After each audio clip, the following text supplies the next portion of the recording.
Сайн байна уу? Та бүхэндээ энэ өдрийн мэндийг хүргэе.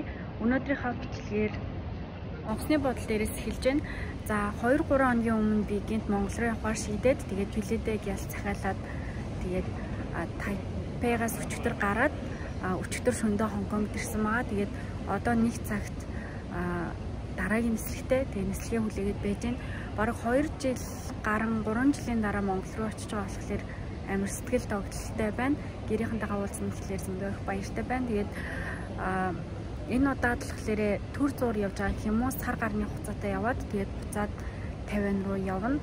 Тэгээд цагаан сарын үеэр тохиолдуулаад гэртээ очиж байгаа болохоор гэртээ очиод одоо их тоногоос буузаа хийн, цагаан сарынхаа бэлтгэлээ ингээд ажлууд байгаа. Гэхдээ амар гоё амарч аваад өөрийгөө гоё ирч хүчээр сэлбээд тэгээд буцаад явъя гэж бодож байгаа. Тэгээд өнөөдөр ийм гоё баяртай мэдээтэй влог хэлж байна. Тэгээд ер нь бол 12 цагт хурж ирэнгүүтээ унтаж чадаагүй. Яагаад гэвэл амар хүн шуугаад тэгээд онгоцны бодол дээр хонлоо. Өглөө босоод Starbucks уугаад, кофе уугаад тэгээд нэг юу гэмээ сэндвич шиг юм идсэн. Тэгээд одоо болохоор 1:30-аас нислэгтэй.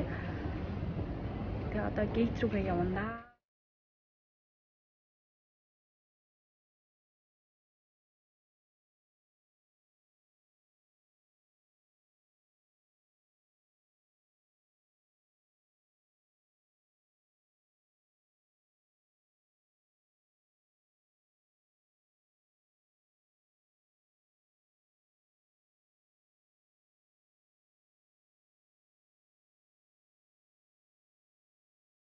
Three days later. Сайн байна уу? Та бүхэндээ энэ өдрийн мэндийг хүргэе.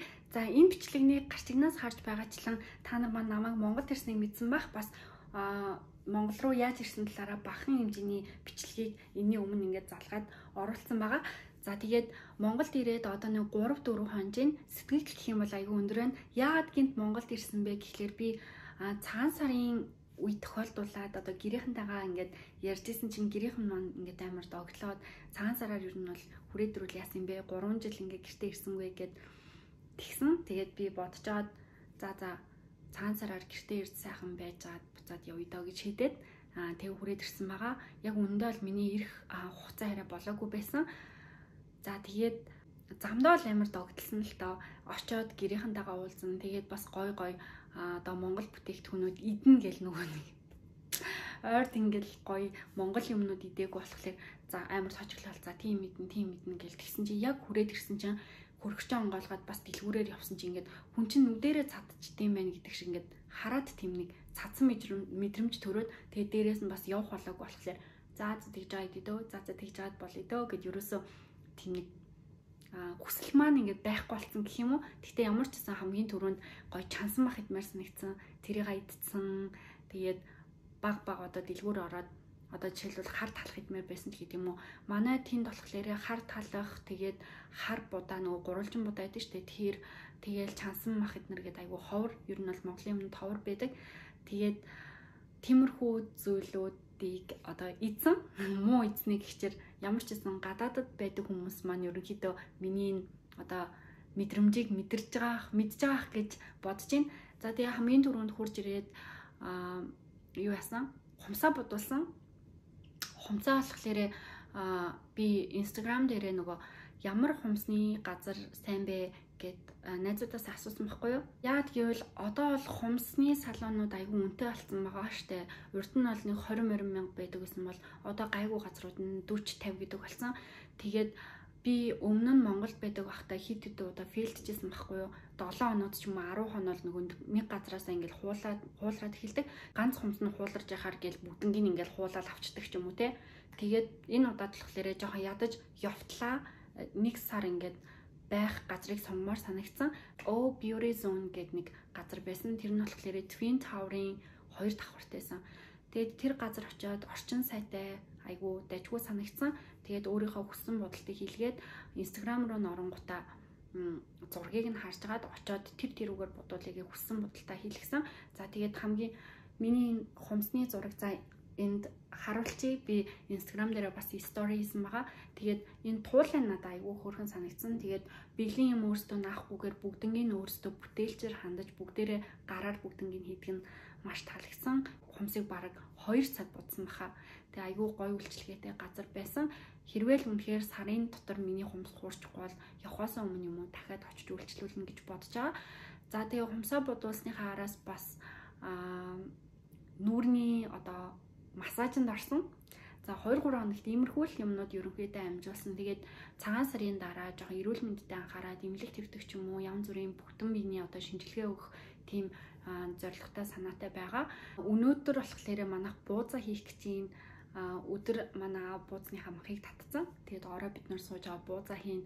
Ер нь бол Монголд ирсэн чинь айгүй гоё догтлолтой. Тэгэл юу хийх үү яах вэ гэл юмнуудаа сайн ингээл төлөвлөж байхгүй бол юугүй нөгөө нэг явах хугацаа маань болохоор юу ч амжуулаагүй байх юм бол жоохон хэцүү шүү дээ.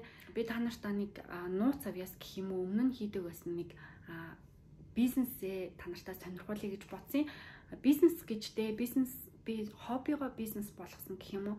За YouTube-ийг хийхдээ болохоор би өөрийнхөө бас хоббин дээр үндэслээд гээд ажил болгоод хийж байгаа. Яг тэрэн шиг би өөрийнхөө хоббин дээр үндэслээд энийга бизнес болгож байсан байхгүй юу? Тайван руу сурахаар явахаасаа өмнө. За энэ нь болохоор за та нар мэдэх байх нөгөө хүмүүс ийм материалаар октоодын болт молт хийдэж штэ. За би тэгээд энийг болохоор тусгай пэйжтэй байсан. Пэйжнийхаа одоо нэрийг бас энд оруулчих. Тэгээд ийм болтнуудаа худалдаалаад үзэсгэлэн худалдаанууд дээр оролцоод тэгээд бас сургалт явуулдаг байсан. Тэгээ одоо яагаад энийг танилцуулж байгаа юм гэхэлэр би цагаан сарын үеэр гэртээ орж ирсэн хамаатныхаа хөөрхөн жижигхэн дүүнерт болон 10 жилийн дүүнертэй өөрийнхөө гараар болт хийгээд тэгээд бэлэглэе гэж бодож байгаа байхгүй юу. Тэгээд маргааш юм өнөөдөр орооноос энэ ажилдаа орно. Тэгээд яга влогороо ингээд оруулж байгаа юм гэхэлэр нэгдүгээрт би өөрийнхөө нэгэн нууцлаг авьяасыг та нартаа харуулъя гэж бодсон. Хоёрдугаарт нь болохоор хэрвээ миний влогийг үздэг хүмүүс байх юм бол цагаан сарын бэлгэндээ за нэг 10-20 ширхэг ч юм уу те дүүнертэй ингээд хятад болт өгөхгүйгээр ийм хүмүүс одоо миний уралсан гар уртлын болтнуудыг өгөхийг хүсэх юм бол над руу Instagram руу DM бичээд тэгээ надтай холбогдоод бага хэмжээгээр захиалж болно шүү за. Тэгээд ямар ч байсан би өөрийнхөө бэлгэний дундуур таны захиалгыг одоо гаргаж өгөхийг хичээх болно. Тэгээд та нартай бахан танилцуулъя.